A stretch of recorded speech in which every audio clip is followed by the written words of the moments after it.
I never thought I'd be the kind of woman who would sit down in her late 50s and tell strangers. It's the ugliest parts of her life. But here I am. Maybe it's because after everything I've lived through, silence feels heavier than truth. My name is Evelyn Carter. I'm 57 years old. And I want to tell you a story about betrayal, secrets, and survival. And I swear to you, this isn't some neat little tragedy about a widow who lost her husband. It's the story of how I uncovered the monster that lived inside my marriage and how I had to fight, claw, and outthink everyone who tried to strip me of what was mine. Richard Carter and I were married for 34 years. When I first met him, I was 22, working as a secretary at a small insurance office in Dallas. He was tall, handsome, with a voice like honey and a smile that made me feel like I was the only woman in the world. He told me I was beautiful when I felt plain, smart when I felt ordinary, and strong when I felt invisible. And maybe that's why I fell so hard. We built a life together, modest one, at least on the surface. A little 3-bedroom house, one son, Daniel, and the quiet satisfaction of building something from scratch. Or at least, that's what I thought. Richard was successful enough, but he wasn't flashy. He worked long hours, traveled now and then, but he always came home with roses or a new joke to make me laugh. I trusted him with everything I had, my youth, my love, my loyalty. And for 3 decades, I thought I had a good marriage. I thought I had a good man. When Richard died suddenly from a stroke, it shattered me. Grief feels like drowning, like you can't catch your breath no matter how hard you try. I remember sitting at his funeral, the sound of rain against the church windows. People murmuring about how kind he was. What a good husband and father. I nodded. I smiled weakly, but inside, I felt like I'd been ripped open. It was only after he died that I realized grief wasn't the only storm I was facing. Because with his death came secrets. And with those secrets came enemies. The first crack appeared when I received a letter from a bank I'd never heard of, addressed to Richard. Inside was an account summary, listing transactions worth more money than Richard's salary could explain. At first, I told myself it had to be a mistake. Richard wasn't the type to hide money, wasn't the type to keep secrets. But the thought dug into my mind like a splinter I couldn't pull out. Not long after, while sorting through his office, I found a small velvet box hidden under a pile of tax files. Inside was a diamond necklace, massive, glittering, the kind of thing that belonged in a movie, not in our modest little home. My hands trembled as I held it. Richard had never given me anything like it, which meant it wasn't meant for me. That moment was when my grief turned into suspicion. Who was my husband, really? What had he been hiding from me? The deeper I dug, the more I found. Unexplained trips. Business cards from people I'd never met. A second cell phone I didn't know existed. It was like living with a ghost who had worn Richard's face. I thought I was losing my mind until the lawyer confirmed my worst fears. At the reading of his will, an old associate of Richard's, Michael Turner, pulled me aside. His expression was grim. "Evelyn," he said quietly, "I need to tell you something. Richard wasn't just running his business. He had other ventures, risky ones. Some of them weren't legal. I tried to warn him years ago, but he wouldn't listen. I don't know the full extent, but you need to be careful. There are people who won't be happy now that he's gone." The floor might as well have dropped from under me. I walked out of that office clutching my purse like it was a lifeline, my ears ringing. Richard, the man I'd trusted, the man I'd shared my bed with for 34 years, had been lying to me all along. But the real nightmare began. When Melissa Hartman showed up at my door, it was late in the evening. The sky dark and heavy with November chill. When the doorbell rang, I opened it to find a tall, striking woman in her 40s, her hair sleek and black, her lipstick a bold red that made her smile look more like a threat. "Evelyn Carter?"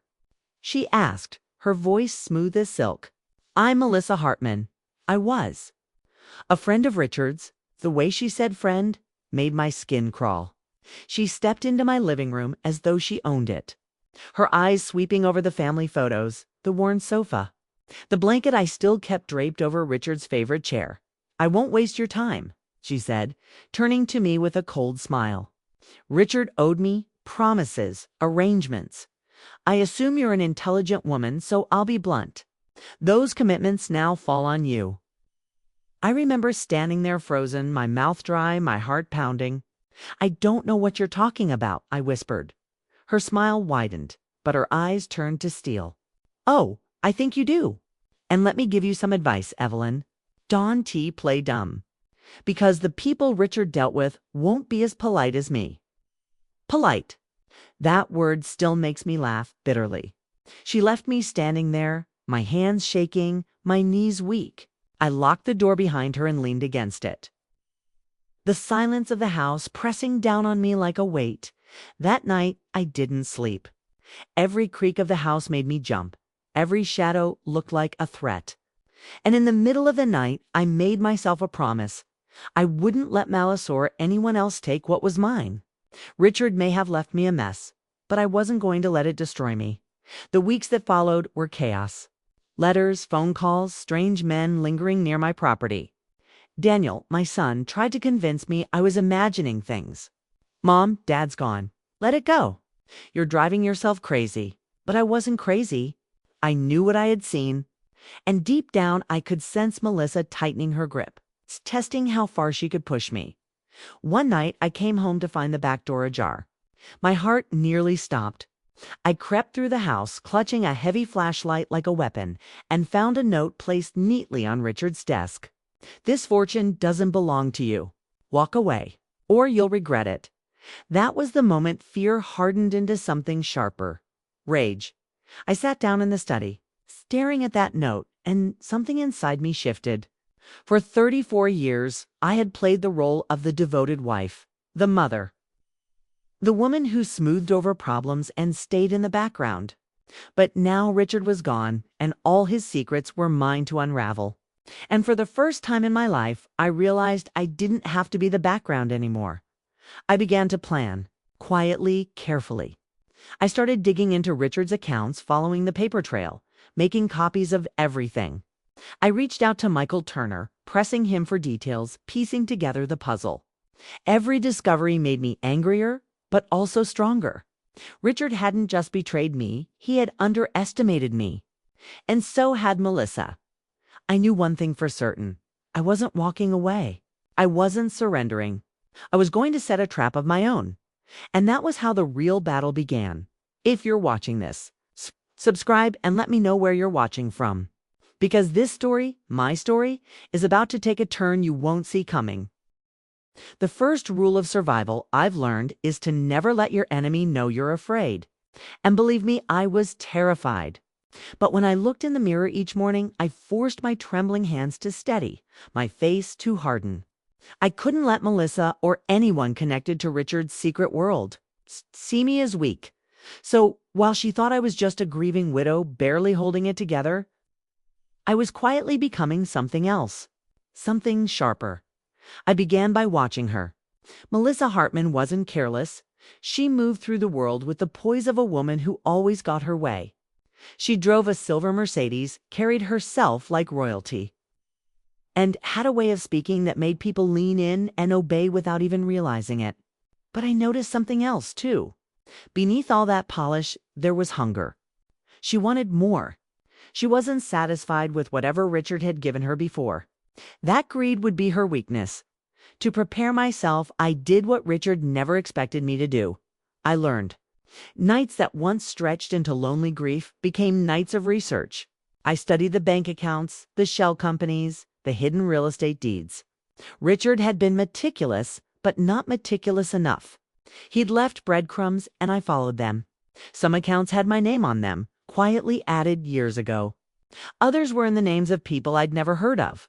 I had to teach myself how to trace them, to understand the coded language of financial tricks. And each time I uncovered another secret, I wrote it down in a leather journal. Page after page. Building a map of his double life. I still remember the first time I confronted Melissa, weeks later.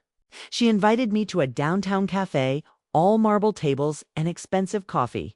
She was dressed in a tailored red coat, her perfume heavy enough to sting my nose.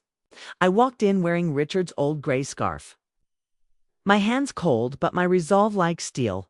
"You've been digging," she said casually as soon as I sat down. No hello, no pleasantries. Just those words, sharp as a knife. "And you've been watching me," I replied, keeping my voice even. Her smile was slow and mocking. "Richard never gave you enough credit. You're smarter than I thought." I leaned closer, my heart pounding so loudly I was sure she could hear it. "You're right. He didn't give me enough credit. And neither do you. But let me be clear. Whatever you think you're owed, you're not getting it from me." Melissa's smile vanished. For a moment, I saw the predator beneath the charm. "Careful, Evelyn. You don't know who you're dealing with." Wanted to shrink back. But I didn't. "Neither do you," I said, and stood up before she could see the fear in my eyes. That night, as I drove home, I cried for the first time in weeks. Not out of weakness, but out of release. Because I realized something important. I wasn't just reacting anymore. I was fighting back. But battles aren't won overnight. Melissa escalated. The phone calls grew more threatening. One evening, a brick was thrown through my window with a note tied to it. "Last warning." My son Daniel begged me to move in with him, but I refused. "This is my home," I told him firmly. "I'm not leaving it." Not for her. Inside, though, the fear gnawed at me. I slept with the lights on, a baseball bat by my bed. I felt like prey waiting for the predator to strike. Until one night, the predator walked right into my trap. I had been studying Richard's accounts for months, and finally, I found something big. A property listed under an alias, but tied back to a small warehouse on the edge of town. I knew Melissa would find it eventually. So I staged a discovery. I made a few calls, left a few breadcrumbs of my own, and waited. Sure enough, 1 week later, I caught her. I drove out to the warehouse late at night, parked across the street, and watched from the shadows as her Mercedes pulled up. Melissa stepped out, her heels clicking against the pavement, and unlocked the door with a key she shouldn't have had. My heart raced as I watched her slip inside. I called the police. My voice shook as I explained that someone was trespassing on my late husband's property. And then I waited, my stomach in knots. When the squad car pulled up, lights flashing, Melissa stumbled out of the warehouse, her face pale and furious. She saw me across the street and screamed, her voice echoing through the night. "You set me up." I'll never forget the sound of it. That scream wasn't just anger, it was fear. For the first time, she realized I wasn't the grieving widow she could bully. I was something she hadn't expected, her equal. The police questioned her. And though she managed to talk her way out of an arrest that night, the damage was done. Melissa knew I was watching her, outsmarting her. She couldn't control me anymore. But here's the truth, I didn't tell the police. Inside that warehouse was more than just empty space. I had already gone through it days earlier. I found boxes of documents, records of Richard's secret dealings, proof of the illegal ventures Melissa hinted at. And tucked inside one of the boxes, I found something that nearly broke me, a letter Richard had written but never sent. It was addressed to someone named Anna. The words blurred through my tears as I read it. He told her she was the love of his life, that he wished he'd left me years ago, that the fortune he had built was for her and their daughter. Their daughter. That night, I sat in the middle of the warehouse floor, clutching that letter. And for the first time, I screamed. I screamed until my throat was raw, until my whole body shook. The man I had loved, the man I had given my whole life to, had built a secret family behind my back. And worse, he had meant to give everything to them. But I wasn't going to let that happen. Not anymore. I wiped my tears, tucked the letter into my journal, and locked the warehouse behind me. As I drove away, I whispered a promise into the darkness. "Richard, you betrayed me. But you underestimated me. I will take back what's mine. And when I'm done, no one will ever doubt me again." If you're watching this, subscribe and let me know where you're watching from. Because trust me, the storm in my life was only beginning. The next chapter would test every ounce of strength I had left. People often say the dead can't hurt you, but I can tell you now that's a lie. Richard may have been gone, but every secret he left behind cut me deeper than any knife. That letter haunted me. Anna and our daughter. The words burned in my mind. Who was she? Where was she? And most importantly, how much of Richard's fortune had already been siphoned away to her? I couldn't sleep. I would lie awake in the dark, staring at the ceiling, hearing his voice in my head, hearing Melissa's mocking laughter, and seeing the empty spaces in my life where trust used to be. By dawn, I would drag myself out of bed, pour coffee with shaking hands, and return to my journal of secrets. It was Daniel, my son, who finally noticed. "Mom, you're fading away," he said one morning, worry etched on his face. He was only in his 30s, but the lines of responsibility had already begun to show. "This obsession, it's eating you alive." I set down my cup and looked him straight in the eyes. Richard lived a double life, Daniel. He planned to give everything away to another woman, to a daughter we didn't even know existed. Do you understand what that means? It means you, your sister, your children, everything he promised you, he meant for strangers. And I won't let that stand. He didn't argue.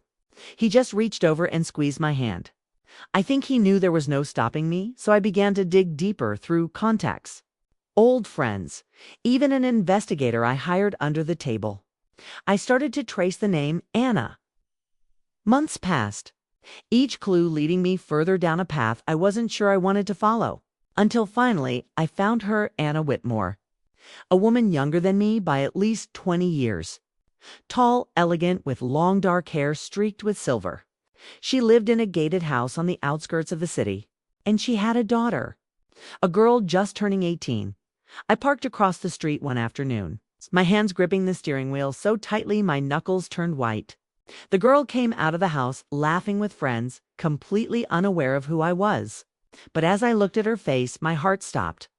She had Richard's eyes. Those same piercing blue eyes I once fell in love with. I couldn't breathe. It felt like betrayal had reached out from the grave to slap me across the face. That night, I poured myself a glass of wine, then another and stared out the window. What should I do? Confront Anna.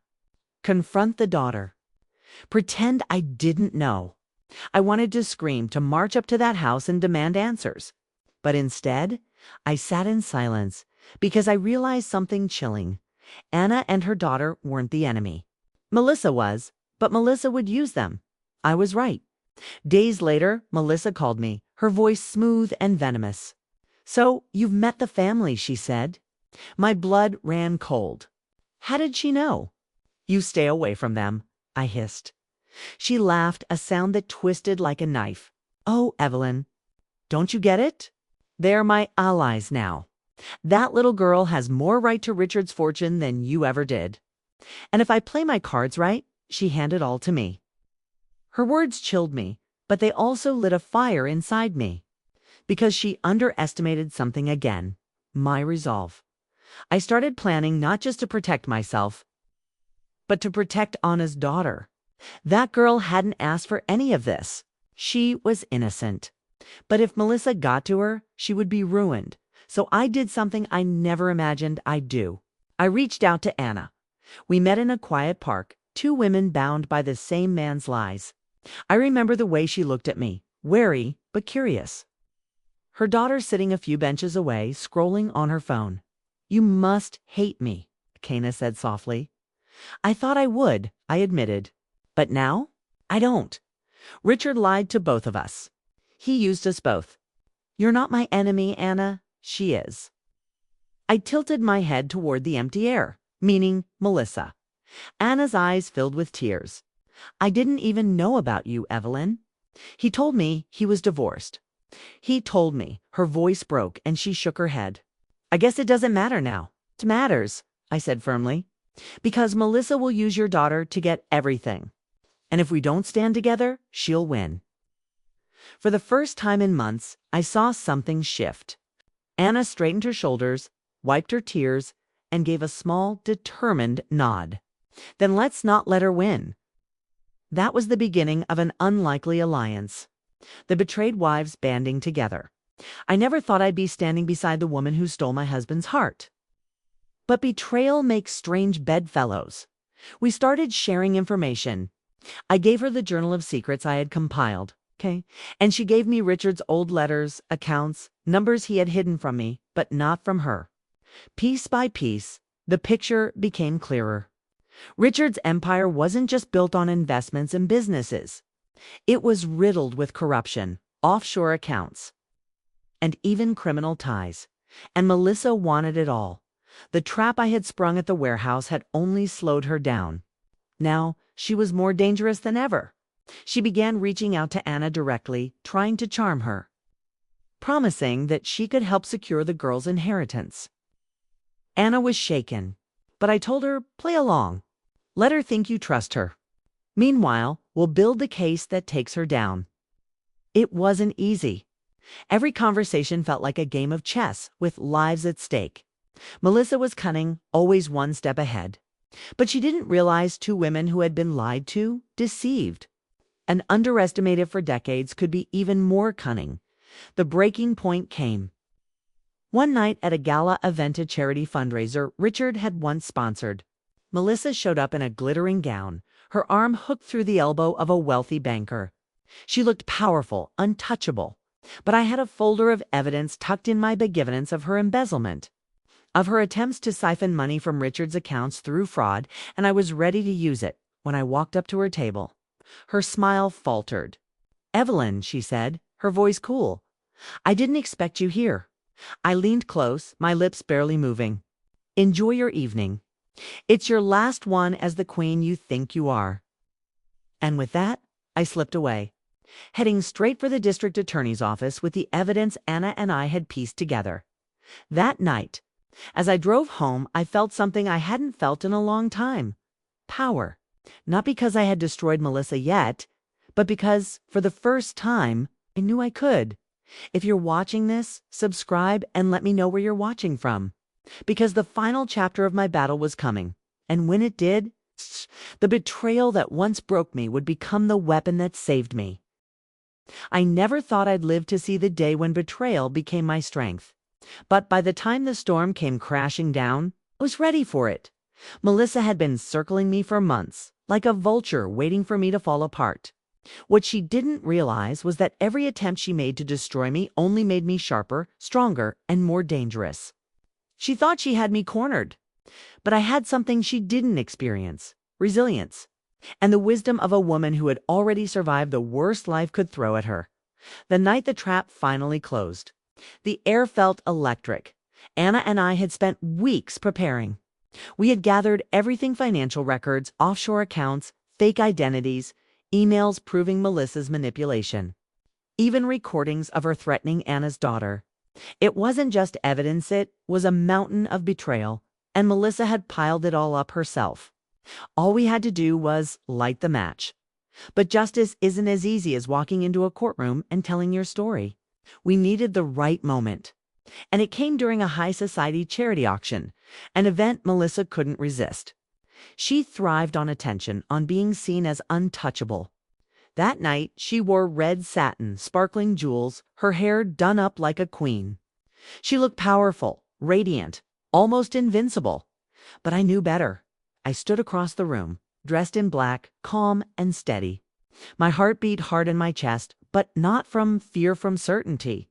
Tonight was the end of her reign, as the auction began. Melissa laughed, clinked glasses, flirted with the powerful men at her table. She had no idea that federal investigators were already watching, waiting for my signal. I walked up to her, every step deliberate. She turned, her smile faltering just slightly when she saw me. "Well, well, Evelyn," she purred, still clinging to the scraps of Richard's fortune. I leaned in, my voice low but sharp as glass. "No, Melissa, I'm clinging to the truth. And tonight, it's going to bury you." She frowned, a flicker of uncertainty crossing her face. For the first time, she didn't look so untouchable. That was the moment the agents moved in. Suits, badges.com, but firm voices. They surrounded her table. The room fell silent, eyes darting, whispers spreading. Melissa's face drained of color. "What is this?"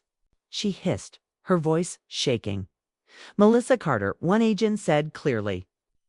You are under arrest for fraud, embezzlement, conspiracy, and attempted coercion." The crowd gasped. Cameras flashed. And for once, Melissa had no clever words, no mocking laugh. Just wide, terrified eyes. She looked at me, desperation flashing in her expression. "You did this," she spat. I met her gaze, steady and unflinching. "No, Melissa, you did this to yourself. I just made sure the world saw it." As they pulled her away in handcuffs, she screamed, thrashing, calling me every name she could think of. But I didn't flinch. Because I knew the truth, her screams were the sound of a woman who had finally lost. The silence that followed was heavy, but also liberating. I walked out of that ballroom into the cool night air. And for the first time in years, I felt free. But freedom didn't come with joy, it came with reflection. Richard was gone. The lies were exposed. Melissa was finished. But I was left standing in the wreckage of a life I thought I knew. And I had to decide who I wanted to be now. That night, I went home, poured myself a glass of wine, and opened the journal I had been writing in since the day Richard died. Page after page of pain, betrayal, secrets, and lessons stared back at me. And I realized it was time to stop writing about survival and start writing about living.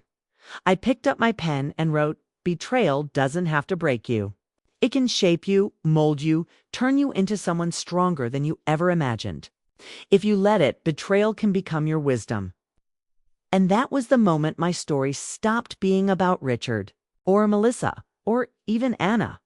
It became about me, Evelyn, a woman who had faced heartbreak, deception, and ruin, and came out not as a victim, but as a survivor. I began to rebuild my life in ways I never imagined.